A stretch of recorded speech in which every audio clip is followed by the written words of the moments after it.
Olá, sejam bem-vindos a mais um episódio dos nossos Weekly Talks, numa semana marcada pelo feriado de 10 de junho, Dia de Portugal, de Camões e das comunidades portuguesas.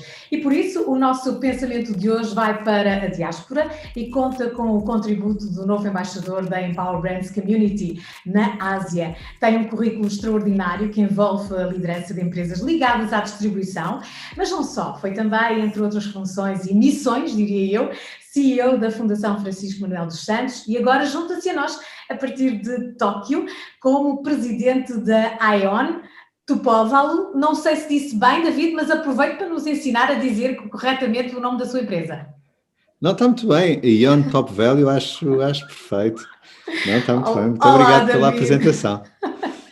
Olá, muito obrigado também pelo vosso convite. Ainda bem que está connosco, seja bem-vindo ao nosso grupo de embaixadores da Empower Brands Community. É uma honra tê-lo connosco, a sério. Muito obrigado. E como tal, eu também vou contar com o David muitas vezes nesta série para dar a palavra aos nossos embaixadores, membros e conselheiros, numa partilha de temas e reflexões com a comunidade. É para isso que estão aqui estes Weekly Thoughts ao longo da semana. E como eu comecei por anunciar o comentário que nos parece importante nesta semana e mês de junho, marcado pelo Dia de Portugal, é sobre a diáspora e vale a pena fazer um retrato em termos de números do que representa esta diáspora e qual o verdadeiro valor destes milhões de portugueses no mundo. E falando também em Camões, a relevância da nossa língua, não é assim, David? A língua é um ponto que nos liga a todos, não só aos portugueses, mas ela ultrapassa a própria comunidade dos portugueses falantes.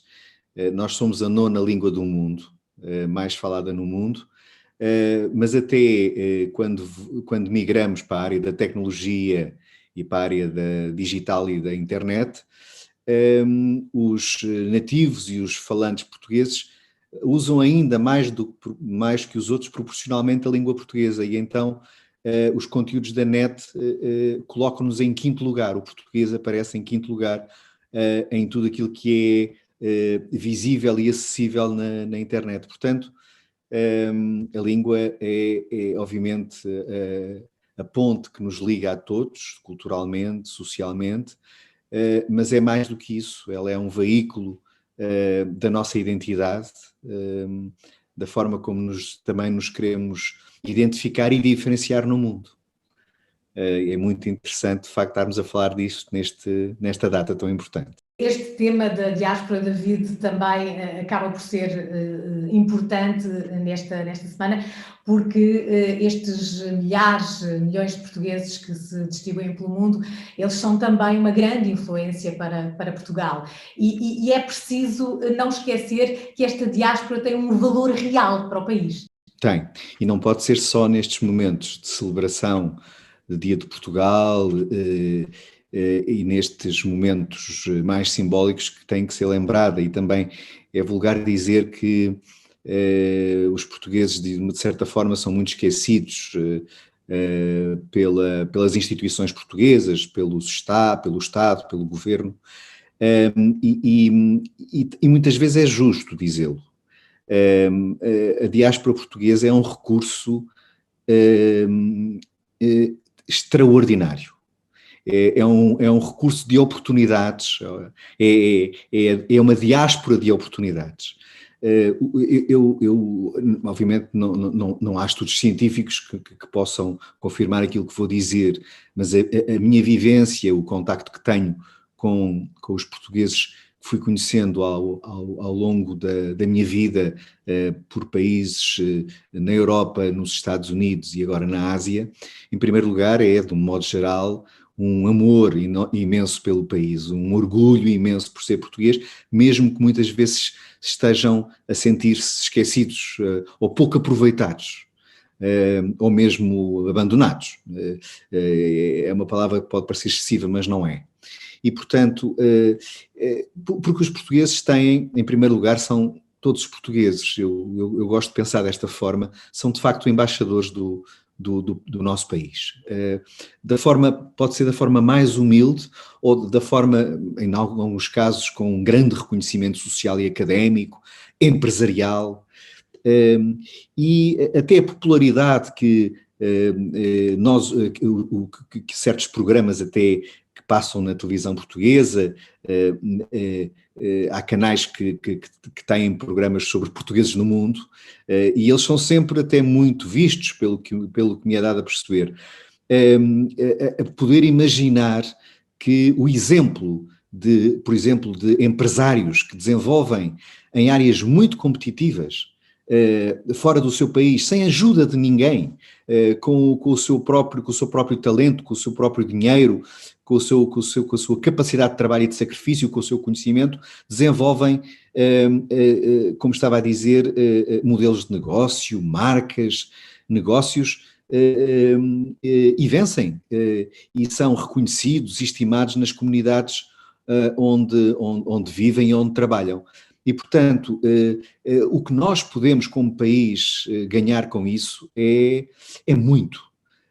E, portanto, acho que existe uma estratégia que tem que ser aprofundada para que se sintam incluídos e para que nos ajudem no país, em Portugal, continental, nas ilhas, a ter uma visão do mundo mais ambiciosa, mais completa. Temos sempre a tentação, aí não tem a ver só com os portugueses, acharmos que somos o centro do mundo, não é? O nosso umbigo, até a forma muitas vezes como os países representam nos mapas o seu próprio país, que aparece normalmente no meio. E de repente nós não somos o centro do mundo, mas os portugueses, onde estiverem, representam, e sempre com a maioria das vezes com grandíssima qualidade e credibilidade, as nossas raízes e a nossa cultura. E, portanto, temos que aproveitar isso muito, muito melhor. David, não costuma dizer-se, inclusivamente, não é? Quando os portugueses saem de Portugal, acabam sempre por se destacar mais. Continuamos com este pensamento ainda hoje, não é? É verdade. E os portugueses que estão fora não são diferentes dos portugueses que estão dentro. O que acontece muitas vezes é a própria organização social onde se inserem. Muitos daqueles que são muito bem-sucedidos, para além de eventualmente haverem empresários, mesmo em países menos desenvolvidos economicamente, que conseguem com a sua visão e com os seus recursos evidenciarem-se, mas outros, em países extraordinariamente competitivos, como são países na Ásia e também nos Estados Unidos, que é um belíssimo exemplo, lideram e são respeitadíssimos.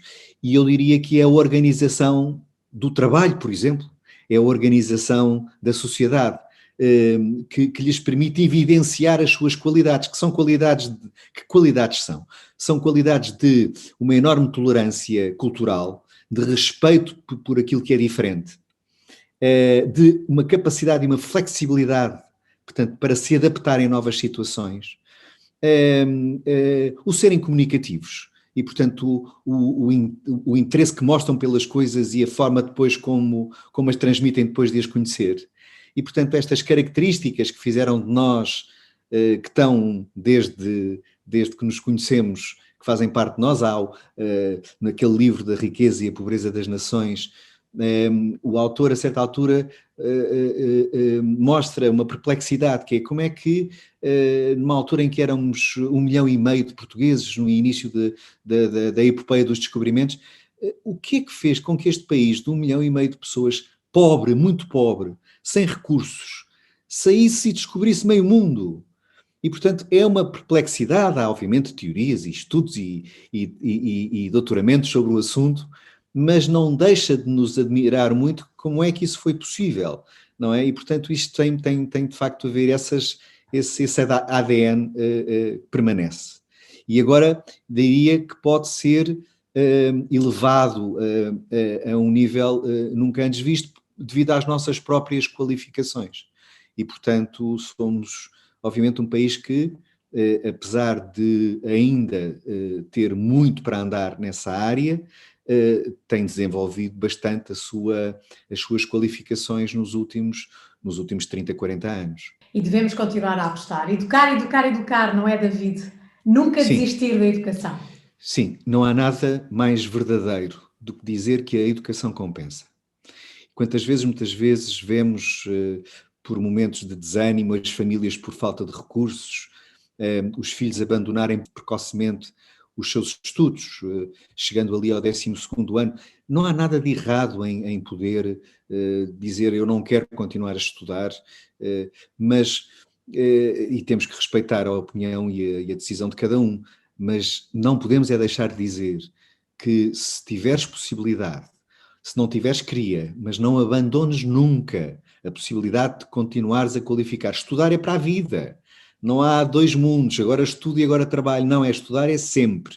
E estudar compensa. E aí até cientificamente está provado que quanto mais evoluirmos no aprofundamento dos conhecimentos académicos, passarmos da licenciatura ao mestrado, do mestrado ao doutoramento e por aí fora, economicamente há compensações. E isso está cientificamente provado. Mas as oportunidades também aumentam imenso. E, portanto, há uma verdade que temos que repetir a nós próprios, de facto, que tem a ver com estudar compensa e aceitarmos que isso pode vir a ajudar-nos muito a encontrar rumos para o país, não diria só um rumo, mas rumos para o país que tardam em acontecer e a geração que neste momento está a sair da faculdade nos últimos anos, depois de uma crise económica e financeira que passámos, inaudita, terrível, estávamos a pensar que estávamos a conseguir sair dela e de repente estamos numa pandemia global, agora com os nossos movimentos até físicos e a nossa mobilidade também atingida, portanto o poder até sair de Portugal ainda se torna obviamente mais difícil. O elevador social dado pela escola, pela universidade, pelos estudos, parou e portanto estávamos a tentar sair de um ciclo de empobrecimento e não estamos a conseguir. E, portanto, mais do que nunca, que mais outra coisa não possa ser feita que seja uma reflexão profunda neste momento sobre aquilo que nós podemos fazer e que está ao nosso alcance. E neste caso, no dia de Portugal, ou no dia em que pensamos a comunidade, a diáspora portuguesa, é absolutamente extraordinário estabelecermos pontes. Ver como é que nós podemos nos tornar mais eficientes, mais competitivos, desafiar os empresários que estão fora do país, a ajudar, a receber jovens portugueses nas suas empresas para estágios. A sua integração será seguramente ainda mais rápida e mais bem conseguida e, portanto, há muitas coisas a explorar e essa estratégia precisamos dela. E fica aí também esta tua visão, desculpa, estou já a tratar-te por tu, David Lopes. Muito obrigado. Fica aí esta tua visão, que eu diria que é já um apelo também àquilo que pode ser feito para cozer, como tu dizes muito bem, para criar esta relação entre a diáspora portuguesa e o país e as necessidades que o país tem para se voltar para o mundo e ser mais competitivo e mais reconhecido. David, foi um gosto este teu contributo como embaixador da Empower Brands Community neste nosso comentário da semana, mas não nos vamos despedir sem uma sugestão de cultura e lazer. Eu sei que tu não só és um homem dos livros, da literatura, como também és um homem do cinema. Não, eu gosto muito de cinema, gosto muito de teatro, gosto muito da cultura, gosto muito de ópera, gosto muito de cultura e que saudades tenho de voltar, temos todos, a salas cheias e vibrantes para ver os artistas que no final, talvez nunca como hoje, percebemos a importância que têm e as dificuldades que estão a passar também, mas a importância que têm na nossa vida. Eu já que me dás essa possibilidade, escolho dois livros. Um livro de um escritor português que vive nos Açores, na Ilha Terceira, que é o Joel Neto, um escritor, um jornalista, inicialmente, e agora um grande escritor. Escolho o livro A Vida no Campo, porque há aqui um paradoxo, é que esta crise veio-nos também mostrar que há uma oportunidade de nós criarmos uma coesão territorial diferente e podermos olhar para o campo de uma forma completamente diferente, porque já percebemos que podemos trabalhar de muitos sítios. E isso pode ser uma linha também estratégica para resolver um problema de coesão territorial que existe no nosso país. A Vida no Campo, de Joel Neto, tem que ler. E um livro que eu estou absolutamente esmagado com ele, um livro de uma espanhola, Irene Vallejo, que é O Infinito num Junco. O título é difícil, O Infinito num Junco, e que nos conta a história da literatura. Como é que apareceram as letras? Como é que apareceram os livros? De onde é que vieram? Desde o início, da parede até ao momento em que os temos na mão.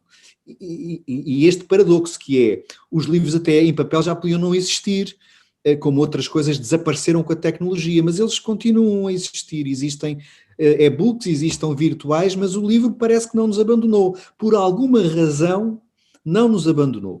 E ela ajuda-nos a perceber isso. É um livro absolutamente extraordinário.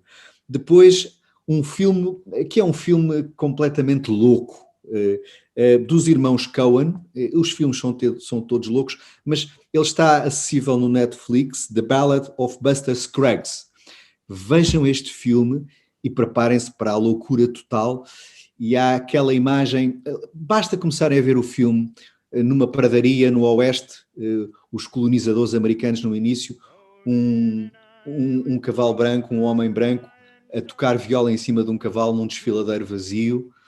É uma canção extraordinária, e a partir do momento em que se começa a ver aquele filme já não se consegue parar. Aliás, são pequenos filmes dentro de um filme. E deixaria uma coisa que eu penso que está a ser notícia, e é também uma agitação social, a exposição do mais controverso e conhecido artista plástico chinês, Ai Weiwei, chama-se Rapture. Este homem, para além de ser uma persona não grata na China, decidiu viver em Portugal, e pouca gente sabe disso, e foi viver para o Alentejo, para Montemoro Novo. E vive, tem bom gosto. E, portanto, vive ali no meio do Monte Alentejano, cercado dos seus gatos, e a criar, e a continuar a criar. E isto deixa-nos a pensar, que bom que ele tenha escolhido o nosso país para viver, e a obra dele e a sua visão da sociedade pode ser vista na Cordoaria Nacional. É a maior exposição que ele fez na Europa em toda a sua vida, e penso que também deve estar muito orgulhoso disso, e portanto é uma exposição a visitar, e seriam estas as minhas dicas culturais para hoje. Ótimas dicas que nos chegam a partir de Tóquio. David Lopes, eu fico muito orgulhosa, sabes, quando os artistas escolhem Portugal para viver. Eu fico orgulhosa quando os estrangeiros nos escolhem para viver, curiosamente. Tenho aquele sentimento que, de facto, nós somos um país incrível. E eu acho que devemos sentir-nos orgulhosos, não é? Quando nos escolhem para fazer parte das suas vidas, não é? David, muito obrigada. Estás praticamente no teu final de tarde, noite já. É um prazer estar contigo à conversa. Espero voltar a contar contigo como embaixador da Empower Brands Community. Vais com certeza marcar presença muito mais vezes na nossa série Weekly Thoughts. Um grande beijinho a partir de Lisboa para Tóquio. Muito obrigado, e um beijinho também de Tóquio para vocês todos, e muito obrigado por me receberem. Um abraço. Um abraço. Assim que nos acompanha nestes comentários da semana, não se esqueça mesmo de ativar as notificações do Empower Brands Channel para ficar a par das estreias de todos os nossos conteúdos de excelência. Como sempre, fique bem e em segurança.